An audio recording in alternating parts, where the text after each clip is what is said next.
जीवन का सार है सत्संग। जीवन में यदि सत्संग नहीं है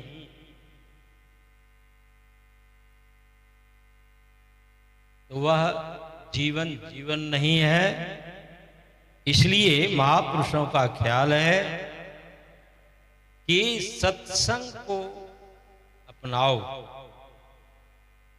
किसी भी स्थिति परिस्थिति में रहो, लेकिन सत्संग को नहीं छोड़ो। जितने भी इस संसार में आप महापुरुष को देखते हैं,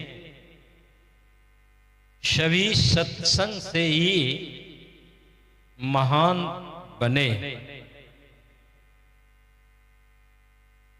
हमारे मुरारी बापू जी महाराज जब इलाहाबाद में, अब तो इलाहाबाद नहीं कहा जा सकता है, त्रिवेणी संगम,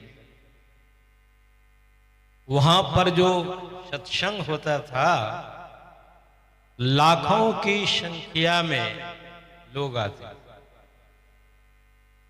खचाखच भीड़ रहती।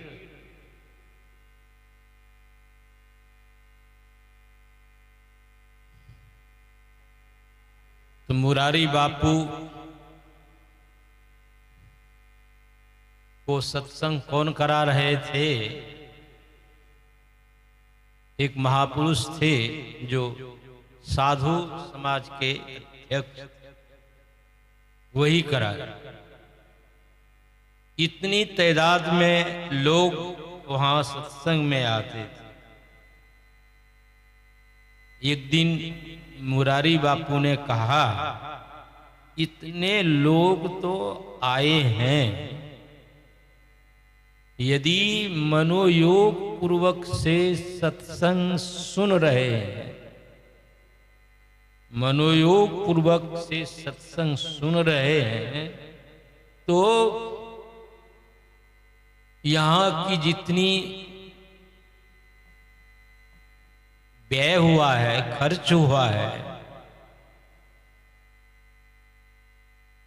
यदि एक आदमी सत्संग को सुनकर उसको अंगीकार किया है, अपने जीवन में सुधार किया है, अपने जीवन में उद्धार किया है, तो मुरारी बापू ने कहा कि महान। इसलिए सत्संग में चाहे बहुत अधिक हो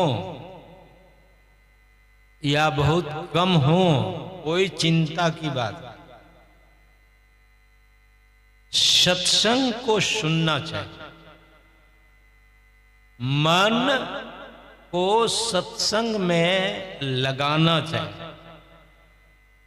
सत्संग सुनने वाले का कैसा ख्याल होता है? ऐसा ख्याल होता है कि बगल में कौन बैठा हुआ है इसका भी पता ना हो। सत्संग में सुनने वाले इस तरह से सुनने में एकाग्रता हो कि मेरे बगल में कौन बैठा हुआ है इसका भी ख्याल नहीं होता है। इतना मन सत्संग में एकाग्र हो जाता है। इसलिए सत्संग की महिमा है।